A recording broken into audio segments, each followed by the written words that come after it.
As always, I think it's fair to acknowledge that some people are expressing genuine concern about her health and always have been, but some people are just being body-shaming bullies who enjoy tearing women down for sport based on their appearances for a plethora of reasons, and they are currently having a field day with this. So I think it is important to distinguish between the two voices and the intentions behind those voices. But female celebs are sadly accustomed to having their looks disparaged and their bodies scrutinized to death, even when it's completely unwarranted.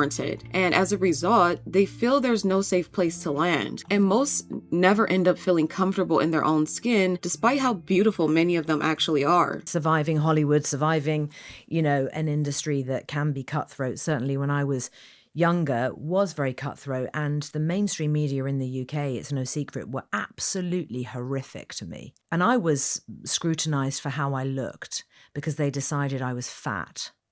Well, what do you think that does to a person's self-esteem? What do you think that does to someone who probably was teetering on the verge of a horrible eating disorder at that age? Because I don't know any young actress at that time in the early 90s, late 80s, early 90s who wasn't. Which is why, to some extent, you can sympathize with their plight of ever chasing the latest beauty standards in order to land movie roles or to remain relevant, sometimes to the detriment of their physical wellness. What's the age-old adage that you have to suffer for beauty? What does it say that Demi Moore herself could star in a social satire as cutting and clever as The Substance? It was such a unique, out-of-the-box way of delving into this subject matter of aging, that pursuit of perfection, the placing value and validation on the external aspects as opposed to valuing our insides. Then turn around and seemingly become the aging Ozempic poster girl herself. Despite being positioned to lead the conversation about harmful beauty ideals and how they are literally destroying women, particularly those of a certain age, she turned right around and succumbed to the pressure, almost as though the cautionary irony of the entire film went right over her head. But can we really blame her? The sad reality is she succumbed to the pressure because in a lot of ways she was being left behind in an industry oversaturated with women far more youthful and effervescent, like Margaret Qualley herself, whose looks are fresh and current and stunning. This is basically mirroring the tragic fate of Demi's character in the movie. And it's clear to me Demi also succumbed to the new thin culture because she is the product of deep psychological